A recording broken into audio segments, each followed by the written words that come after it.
today.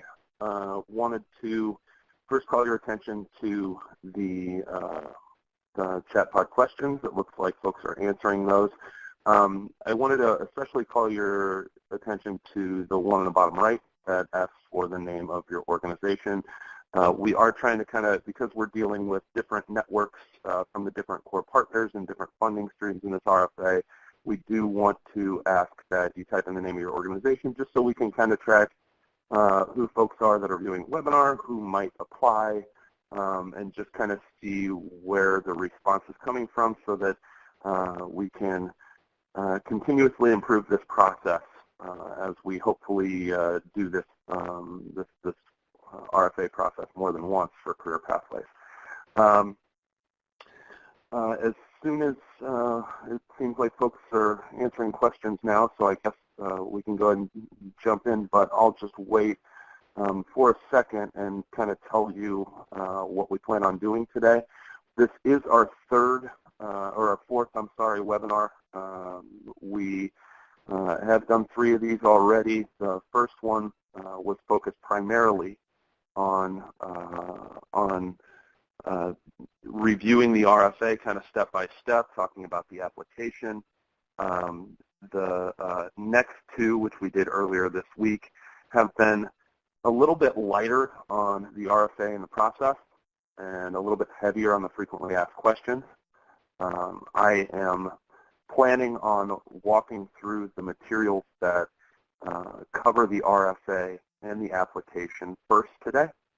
I am going to do that with a little bit less detail than we've done it so far, only because we do have all of these webinars recorded, and I would highly encourage folks that want more detail on the RFA and the process itself to review the first of those from last Wednesday, the WIOA Wednesday webinar, where we, I think, spent more than half of the time on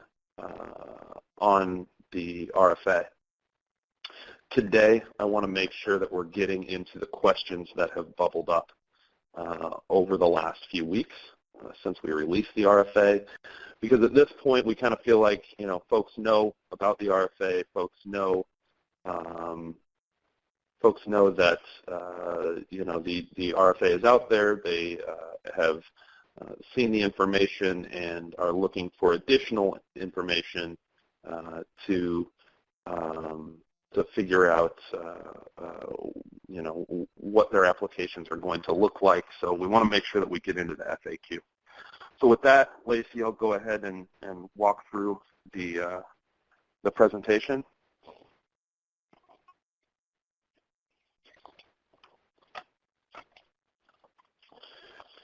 And we'll start kind of with the basics, with the project goals, who should apply, who will accept applications from, who the individuals are that we're serving, and why. The project goal centers around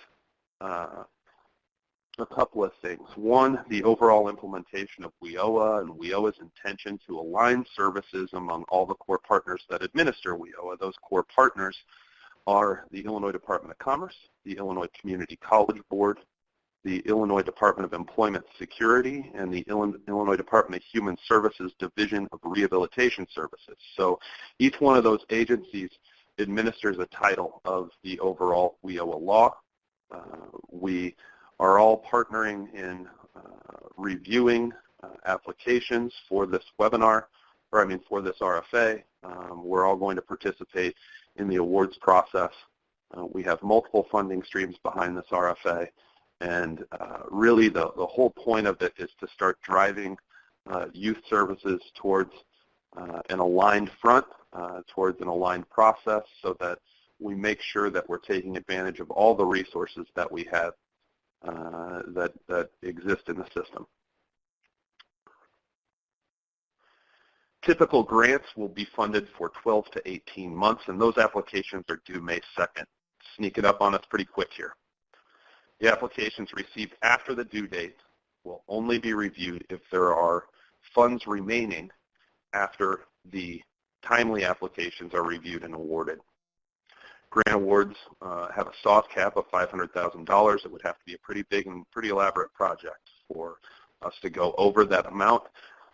Pilot projects, by definition, are typically focused and tested. You know, the whole point of pilot projects is to test for scalability and sustainability. So I would imagine that we're going to focus more, or we're going to fund more focused projects than larger projects. However, we will definitely entertain larger projects, especially ones that address regions as opposed to just one local workforce area.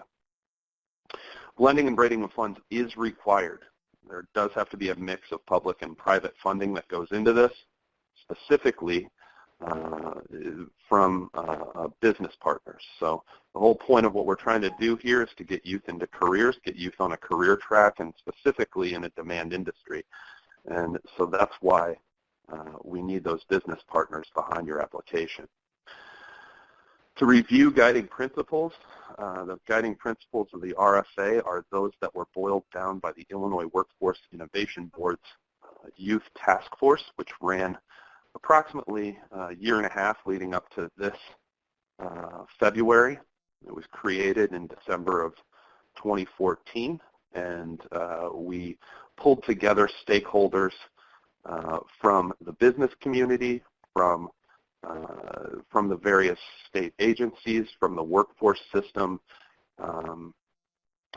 from a lot of different stakeholders in the workforce development system, and boiled down in an examination of program models nationwide and across the state, a set of best practices that we fit into 10 guiding principles. There's a great deal more definition on this in the Youth Task Force report. This RFA was written to the recommendations of the Youth Task Force. That was the point of the RFA, is that all the core partners were coming together and with the stakeholders from the community and deciding on what the best practices were going to be for youth career pathways going out under WIOA. We have boiled them down to these. You can see a great deal more detail in the Youth Task Force report, which was released in February. Projects should be sector-based, and you can learn more about the demand sectors in Illinois at Illinois Pathways. The vast majority of projects are going to come in under the 8 Illinois Pathways that you see below. How you find out what demand sectors are in your region or the region that you intend to base a project is by consulting with the local workforce area. And for those of you who need to find a contact in your local workforce area, if you haven't dealt with your local workforce area before, reach out directly to me, or you can find the folks in your area on IllinoisWorkNet.com as well. But you can also reach out directly to me, and I have no problem making an introduction. Who are the eligible applicants for this RFA? 1, local workforce innovation areas, private sector employers, private sector training providers, educational institutions, employer associations able to engage employers to facilitate training placements, CBOs, and other providers of WIOA and other human services. Eligible participants, we are looking for projects that serve youth ages 16 to 24 and meet the eligibility requirements of WIOA. The eligibility requirements of WIOA break down into in-school and out-of-school youth. We do place emphasis per the WIOA legislation. We place emphasis on out-of-school youth. And for this RFA, we're particularly placing emphasis on what we call opportunity youth. Opportunity youth is kind of a term of art. It has also been referred to as disconnected youth. Those are young people who are not in school and simultaneously not in the labor force. WIOA regulations around funding youth services skew heavily towards out-of-school youth. WIOA requires that 75% of state and local youth funding be used for out-of-school youth. We intend to fund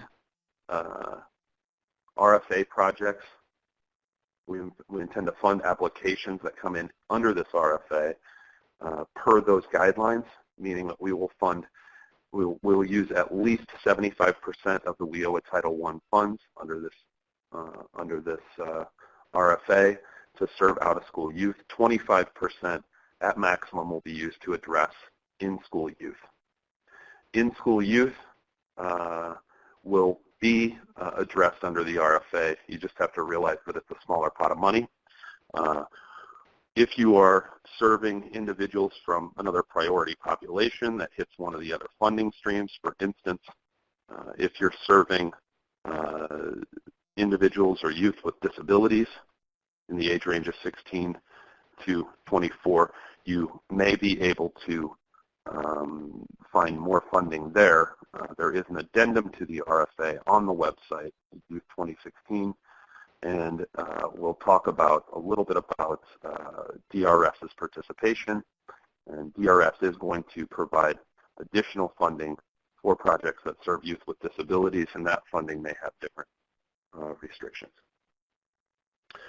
Again, when we talk about those priority populations like youth with disabilities, we are going to try and place emphasis on a set of priority populations that we've identified as having additional barriers to employment. Those are listed here and also in the RFA. And there's additional data about these populations in the Youth Task Force report as well.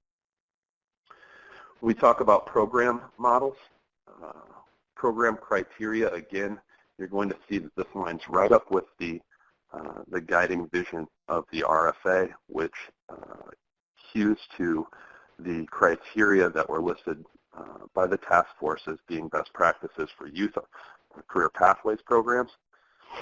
There's a lot more detail and questions that you can ask of your application prior to submission around each one of these. I believe those questions sit both within the RFA and within the task force report, but definitely more detail in the task force report, and I would take a look at it because that's going to tell you, that's going to give you kind of a preview as to how your application will be evaluated based on these measures.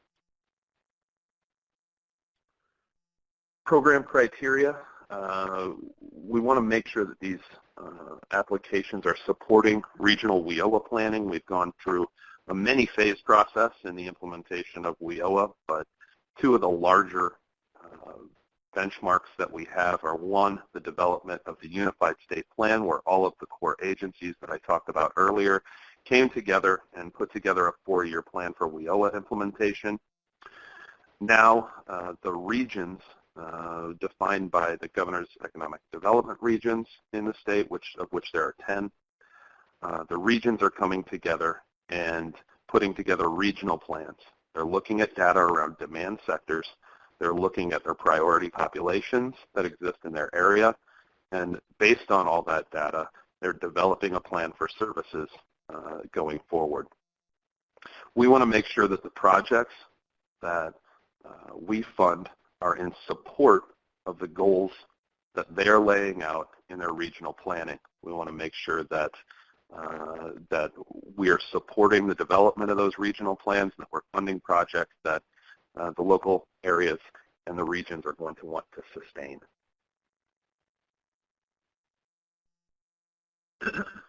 There are a few innovative approaches and strategies that the task force looked at. These aren't the only kind of approaches that we're going to fund, but we found them interesting, and we found the models that incorporated them were successful. So I do want to just kind of touch on these. Effective business intermediaries, and that kind of speaks to those employer groups, are a great approach to use. Activities that improve linkages between workforce partners, meaning activities that hit programs that are the core mission of more than one of the core workforce partners, basically strengthening partnerships between those funding streams. Business services and strategies that better engage employers in workforce investment activities. The more you can bring employers into the fray, the more successful the entire system is. So we want to make sure that we're supporting ideas like that. Again, the sector-based piece is very important, and regional projects are very important.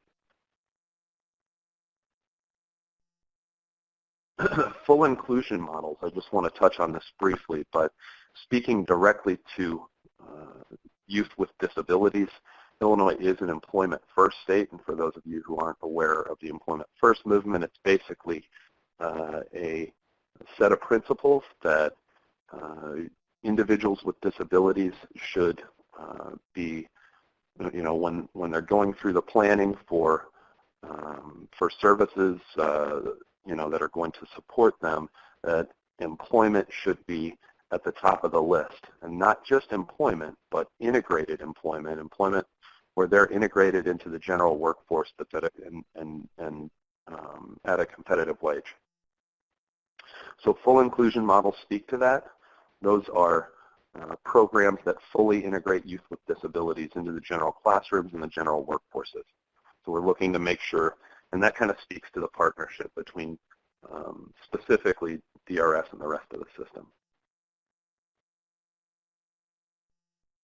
When it comes to reporting, if you're awarded a grant, there are quarterly programmatic reports, quarterly trial balance reports, so basically a programmatic and a fiscal report that are both required.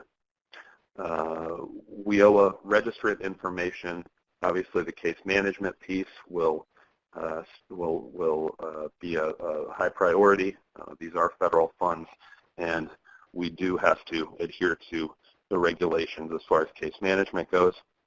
There may be a little bit of extra reporting deemed necessary, and we're also, for innovative programs, for programs that we look at as state agency partners, that we want that we're very interested in, and we want to make sure we're taking a good look at for either statewide feasibility or for scalability or sustainability. There may be a formal evaluation process that's going to be on a case-by-case basis.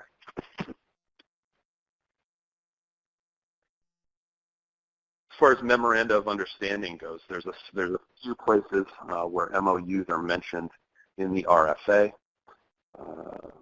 Non-local workforce areas must have an MOU with their local workforce area that describes the roles and responsibilities as far as eligibility and all of those regulations that are attached to the funding. Applications should also include an MOU between the applicants and the business partners that describes the business partners' commitments to the program. We understand that sometimes because of legal considerations and things like that, it can take a little bit to develop an MOU and get it executed. So for that reason, if you are unable to get an executed MOU into your application, we will accept a written intent from the parties that they're going to develop an MOU prior to receipt of funds. And that MOU will be required prior to award of funds. So we can take written intent for the review process, but we must have an MOU prior to moving forward with the program. Fiscal requirements.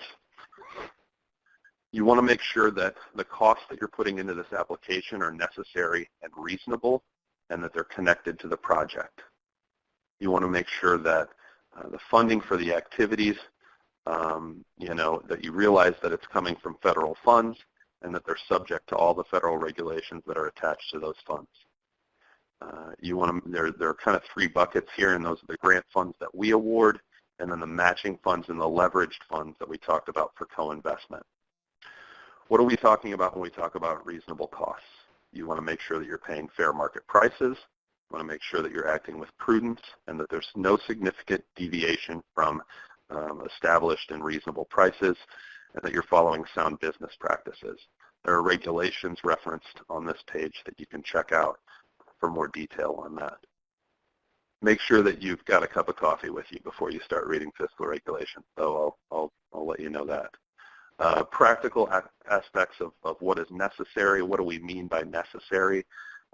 These are some questions that you can ask yourself. Is this a reasonable amount that I'm paying for my need? When you talk about reasonability, do I have the capacity to use what I'm purchasing within the application time period? Did I pay a fair rate? If I were asked to defend this purchase, would I be comfortable?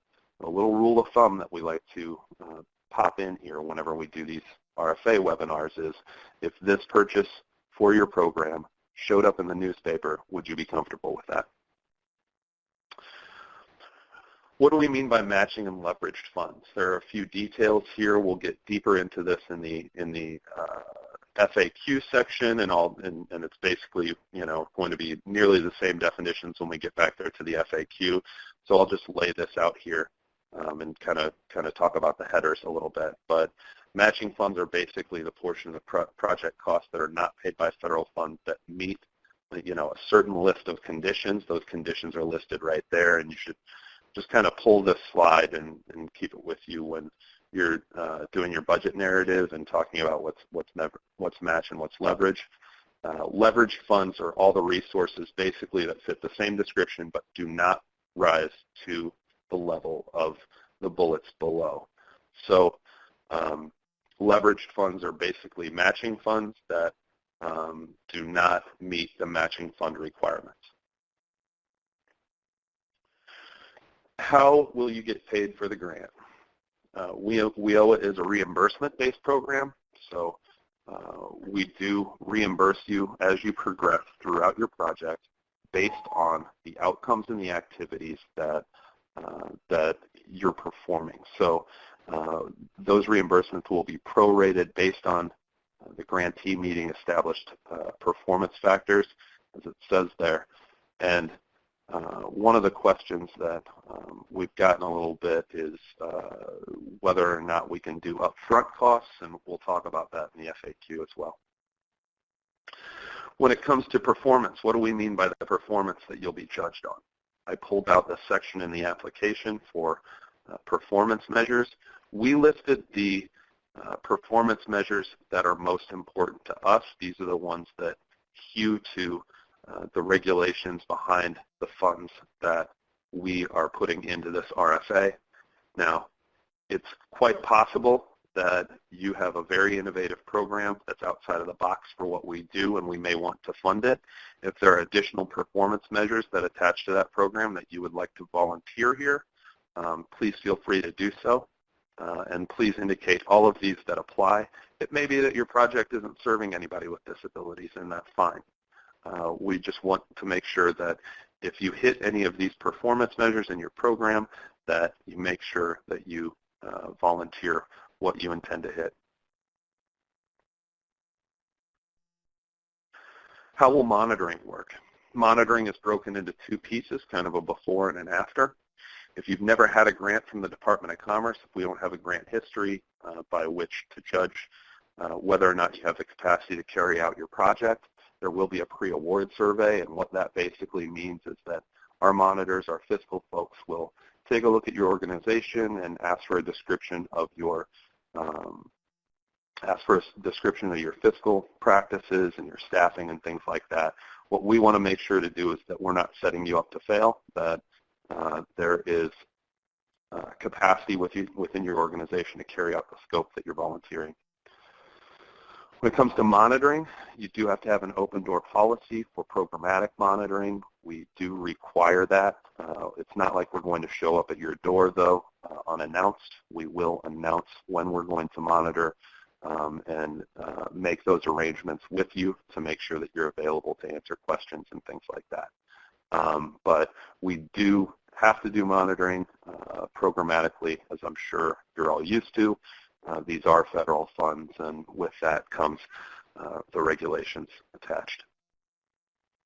The key elements of the application, the criteria for selection as they're listed in the RFA, are to meet the requirements of the RFA. Are you hitting all of those program elements that we talked about? Have you demonstrated the capacity to manage the grant? Again, that kind of speaks to that pre-award or grant history that you have with us. Experience and robust employer relationships. We want to make sure that the business folks are integrated into your program, that it speaks to the business needs of your area, that the planned activities and outcomes are aligned with the RFA, that you have a good deal of quality and detail in your work plan, and that there's a good return on investment, that the budget is reasonable in relationship to the outcomes. Make sure that you have a clear and concise description of your budget. Again, go over the appropriateness, reasonableness, the match and leverage, all that stuff. And another reiteration about the soft cap on programs. Here's the Section 7 piece from the application. I want to go over a couple of things on the budget. Make sure that you're using the appropriate line items, and those line items are described in the budget narrative and in the application instructions that are attached. And make sure that you're listing your proposed match and leverage in the second column. We did make a correction. There was a little bit of leftover language in the original application that we briefly posted that talked about the proposed match column only being needed if you're a business that's applying. That was left over from a dislocated worker application. We've changed that to make it clear that any match or leverage that you propose should naturally go in the proposed match budget amount column, and that you're describing that in your budget narrative. And again, double check your math. It's more often than you would think. We find discrepancies in the match in the application budgets. Let's talk about the budget narrative. Make sure that each one of those line items that you list in your budget, in addition to your match and leverage, is explained in your budget narrative. You really can't be too clear here. We really like to see the detail in the budget narrative. And then double check your math again. We see quite a bit. I can't remember ever reviewing a stack of applications for the different RFAs that we've put out where I didn't see a discrepancy somewhere in the budget, whether it be the internal math, that the math in the budget doesn't agree with itself, or that the budget narrative doesn't match the budget. And that can happen. A lot of times as you're trying to figure out what you're going to do, you're adding pieces and subtracting pieces, and it's completely understandable that it gets confusing because this is a bureaucratic application, that sometimes you take out a piece of either staffing or something like that from your budget narrative and forget to take it from your line item budget. Just make sure that everything agrees. Be sure to respond to all elements of the RFA. Be clear, be concise, and be timely. The application deadline is May 2. That's a Monday. Applications after the deadline will be considered if funds remain. All of the information that you need, the FAQ, all the FAQ we're going to talk about today, the RFA materials, there's some support materials, all on illinoisworknet.com/youth2016. And my contact information is right here. That's me, Matt Hillen. I'm with the Office of Employment and Training at the Illinois Department of Commerce. And that's my email, matthew.hillen@illinois.gov. You can reach out to me anytime, and if it requires a phone conversation, we can make time. I'm more than happy to talk to folks whenever we need to. We want to make sure that we get good, innovative projects that we can fund to further all the cooperation that's going on in Illinois right now around youth. Youth, quite frankly, when you look at the data that the task force has compiled on the website, you're going to see that Illinois youth are really in crisis right now. The unemployment rates are really high, and when you go into key demographics and youth with key barriers, they're astronomically high.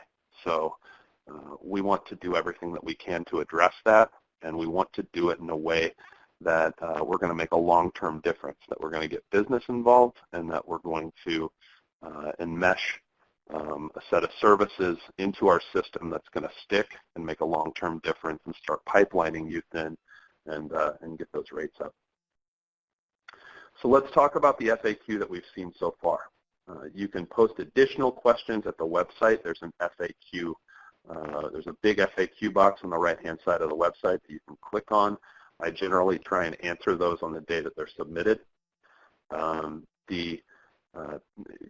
We've gotten a whole bunch of questions so far, and so I'm going to address the ones that we've gotten so far. I've kind of organized them. You'll see they're kind of scattershot because we address them on the website as they come in. But, I kind of tried to organize some of the major themes of the questions into the next few slides, and then I'll entertain any additional questions that you have at the end of the webinar. So the first set of questions that we got were around the timeliness and the project length. Again, to reiterate, these applications are due May 2. We want to focus on a project start date around July 1, okay? We're going to do our best to turn these projects around quickly, which is, again, another reason why we ask for information at the top to find out who's thinking about coming in for a grant and what kind of organizations we're talking about so we can kind of plan around preparing to turn grants around quickly. 12 to 18 month target length. If you have an innovative program that runs longer than 18 months, please indicate what the career pathway outcomes are. And the primary career pathway outcomes are, of course, permanent unsubsidized employment and post-secondary track for the next career credential. So we want to make sure that youth are either in jobs or on a track to a better job than the work experience you gave them under the program, okay? So if your project runs longer than that, make sure that you're giving us outcomes within the 12 to 18 month target period that show us where you're going to be at the end of the 18 months.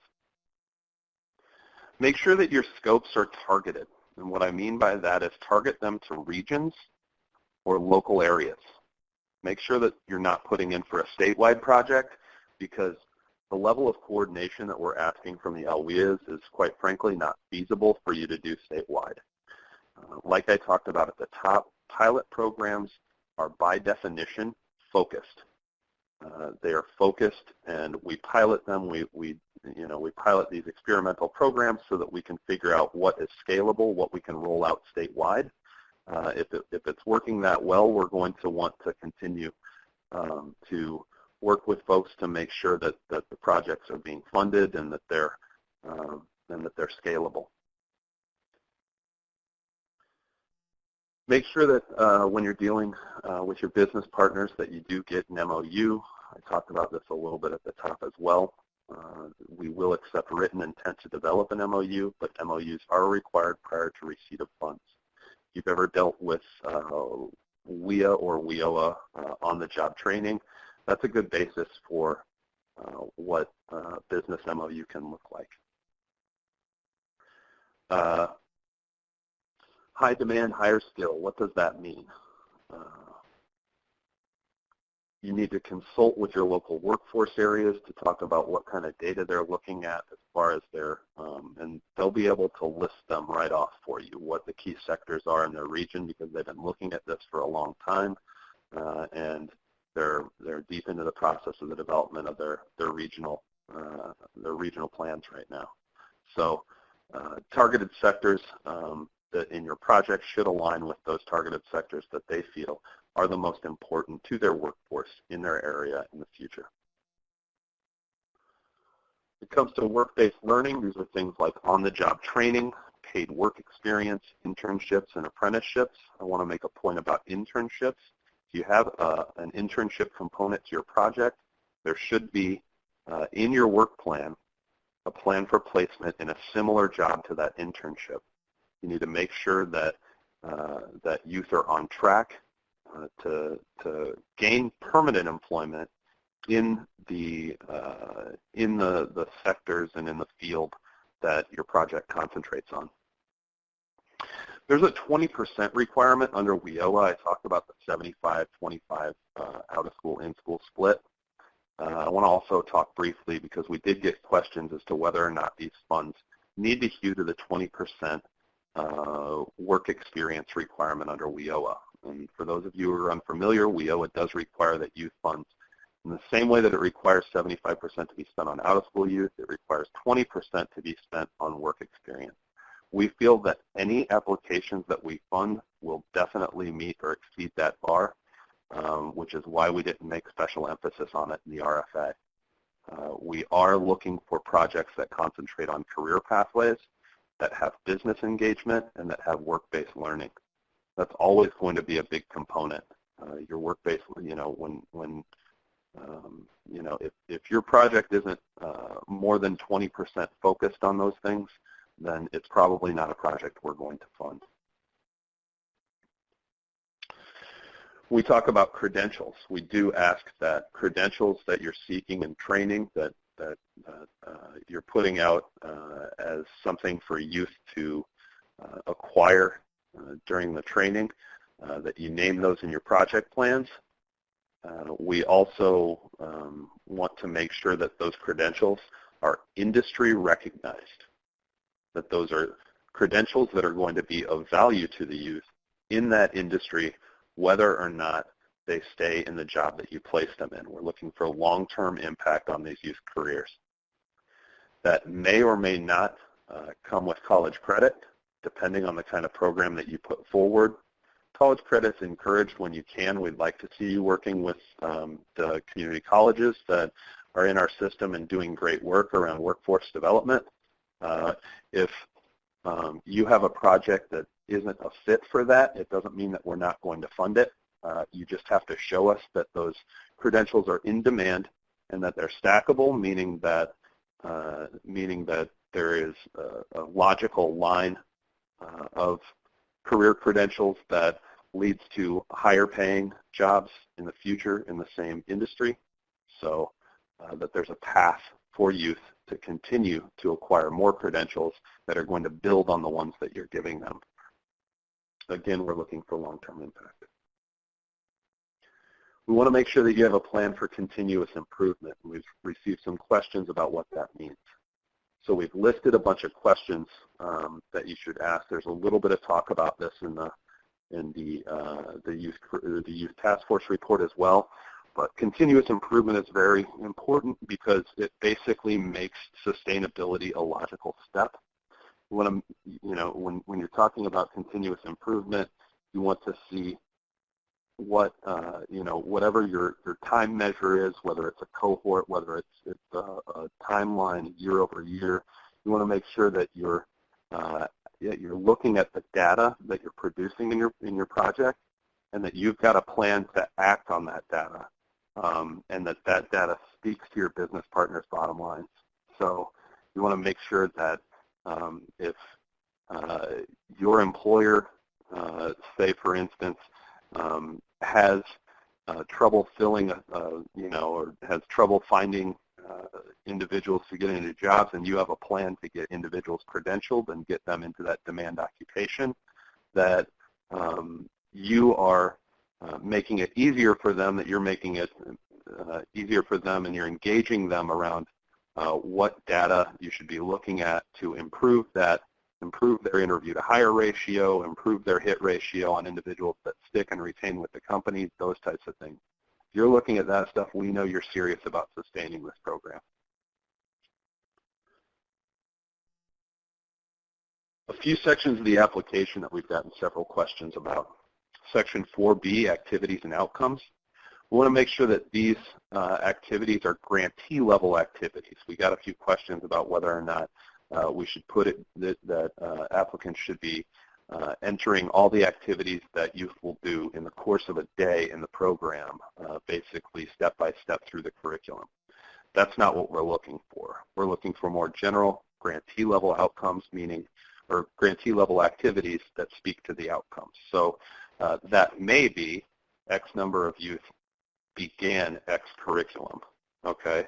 It may be that X number of youth finished, part one of said curriculum as a group, and then of a two-part curriculum, and then when they finish the second part, that becomes an outcome. You've got, that's, when you finish as a group, when you finish that training program, that's an outcome. When you enter into an internship or you enter into a work experience, you want to make sure that you list that in the outcomes. Basically, you want to make sure that at kind of the higher level, that we're clear on what activities you're doing with this group of individuals and what outcomes you're achieving. When it comes to Section 7, the budget, again, with the correction that I talked about earlier, we did correct a sentence at the top of the Section 7, and that is on the application that's posted on the website right now. That correction has been made. We want to make sure that you're listing your match and your leverage funding in the match column and that you're explaining those contributions in the budget narrative. Section 8, the work plan. We do realize that there's a little bit of repetitiveness in the fact that we are asking you questions about your work plan within the standard DCEO application, and that we're asking you to attach a technical proposal. Those should kind of line up side by side. It shouldn't be extra work for you. It is a bureaucratic step that unfortunately we have to go through because of our accountability and our regulations, but we do want you to know that as is listed in the RFA and in the application, you do have to answer those questions, and that at a minimum, your technical proposal that's attached to the application should address all of those questions. Let's talk a little bit more about MOUs. You want to contact your local workforce areas if you're not a local workforce area, and you want to make sure that you're addressing the key sectors in the region. Make sure that you're addressing their regional planning priorities. That's going to help get them on board as partners. And you want to make sure that you address the feasibility to sustain successful projects. We do have to have a sustainability plan that uses a mix of public and private funds, specifically WIOA formula funds. That plan, is not a procurement. It is not a requirement. It is something that we want to see that there's intent and that it's something that you and the local workforce area have talked about that you'll consider. When it comes to Cook County, we know that there are a lot of folks on that are from Cook County. We want to make sure that you know specifically, because there's a high volume of traffic in Cook County. There are a lot of youth. There are a lot of providers that may be interested in this RFA. You know that your first step in seeking partnership with the Chicago Cook Workforce Board or Workforce Partnership is to send them an email and letting them know that you're applying for this RFA and you'd like to speak to them about it. And that's your link right there to do so. The fiscal FAQ, let's talk a little bit more in specific about match and leverage percentage. We do not have a percentage requirement. We do not have a minimum requirement for match or leverage, okay? You can technically submit an application with $1 of match or leverage. It's not going to get funded, okay? We are going to evaluate these applications on the strength of your match, on the strength of your partnership, but because we wanted to entertain different program models, we did not want to judge all by the same standard of match. So we are leaving that open. We do want to make sure that you understand that we will judge applications based on the strength within your model, okay? When it comes to leverage funds, those can be in-kind or cash contributions. In-kind must be necessary, reasonable, and allocable, and based on activities contained in the project scope. What does that mean?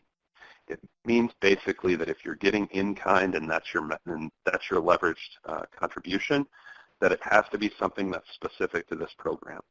You can't count things that businesses would have already paid for anyway as their leveraged funding that they would already pay for in the course of normal business practices. It has to be something that's specific and allocable to the project.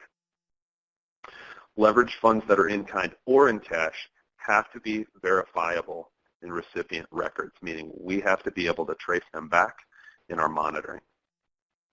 When it comes to the definition of leverage funds, again, all resources used by the grantee to support grant activity and outcomes, whether or not those resources meet the standards applied to match. So leverage is kind of your lower bar in leverage and match, and then we talk about the definition of match is kind of that higher bar that has to meet each one of these bullet points. So additional non-federal funds that are expended through support of grant objectives must be spent on allowable grant activities They have to be verifiable.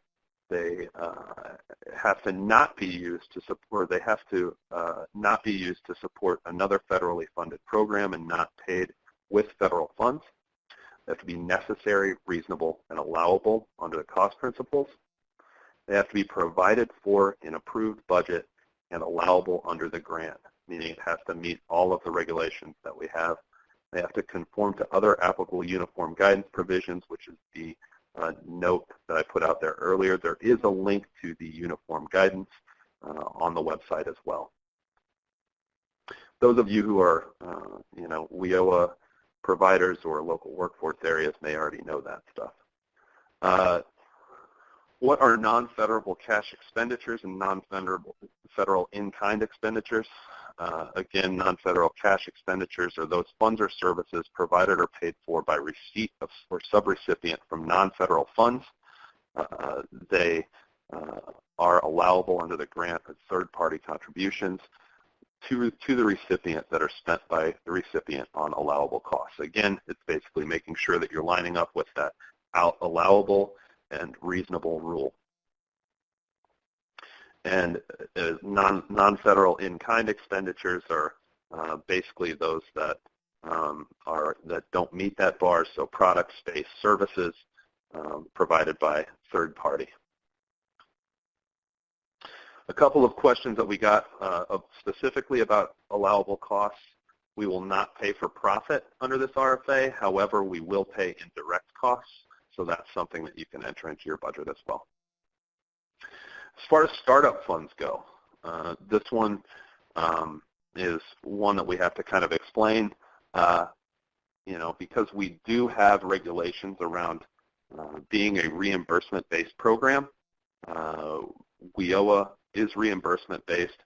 We do reimburse you, as we've said, prorated based on your results, based on your activities, based on those programmatic and fiscal reports that you submit to us. However, there is the possibility, if you're absolutely describing a concrete need for upfront costs, we can do it. It has to line up with our guidance, though, meaning that the timing and amount of advance payments has to be as close as administratively feasible to the actual cash disbursements. Generally, their principle on that is 3 days. That's a general principle. Sometimes we can give upfront assistance under grants that does not exceed, I believe it's around 20% of the grant. Those are in special circumstances, and if you need that, you need to describe that to us, okay, and make sure that we understand that going in. And that's it. Those are the questions that we've received so far. One question that we received in yesterday's webinar that I did not address was the fact that, actually I guess there were a couple that I haven't put in here. We did not address the fact that we have to reinforce the fact that you do need an MOU with your local workforce area. It's not with a provider, so you do need to make sure that you're engaging your local workforce area. As far as Gregory's question goes, 501c3 is not a requirement. We can take applications from businesses, public or private. We can take applications from nonprofit human service CBOs. We can take applications from educational institutions. We can take applications from a wide range of folks as long as they support the principles of the RFA and they're lined up with our goals. Anybody else have additional questions today? As you're typing, if anybody has additional questions, I do want to mention one more thing. For those of you who are in the WIOA system and you're wondering about performance requirements, we're going under a general rule of thumb that grantees who are local workforce areas will have the performance attached to grantees that are not local workforce areas. If the local workforce area wants to come in as a partner with them, we can talk to you about putting those grants in statewide performance. That's something that we talked about yesterday a little bit as well. We want to support innovative projects. If you can make a case for us that a project is so innovative that your performance should not be measured, then that's something that we can talk about. However, generally we want to make sure that these things are lining up from the outset to support your performance. We want to make sure that those are the programs that we're putting high priority on, which is why we do still want to have a performance requirement if we're giving money to the local workforce area. How to become a part of WIOA as a provider. Again, that's part of what this is about. You want to reach out to your local workforce areas.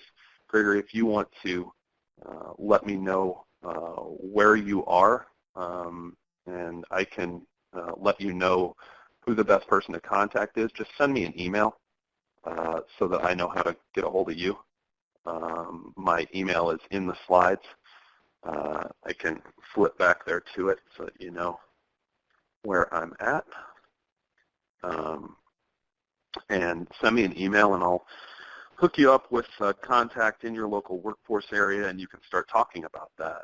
If you've got a great innovative program that you think would be attractive and meets the needs of businesses in your area, I'm sure that the LWIAs are going to love to have another partner out there, and they can tell you more about longer-term partnership with them. That will be a completely different process that's outside of this RFA, though. Does anybody have additional questions today? Again, my email is on the screen right there. You can reach out to me anytime, and like I said, if you want to talk on the phone, you can let me know that, and we can set up a time to talk. Let me know if you have additional questions, and thanks a lot for your participation today. Before you leave, make sure you let us know what organization you're with and whether or not you intend to apply. Those two poll questions are on the screen. We appreciate your time today, and hope to see a big stack of very good, innovative projects that we can fund. We'll talk to you soon. Bye.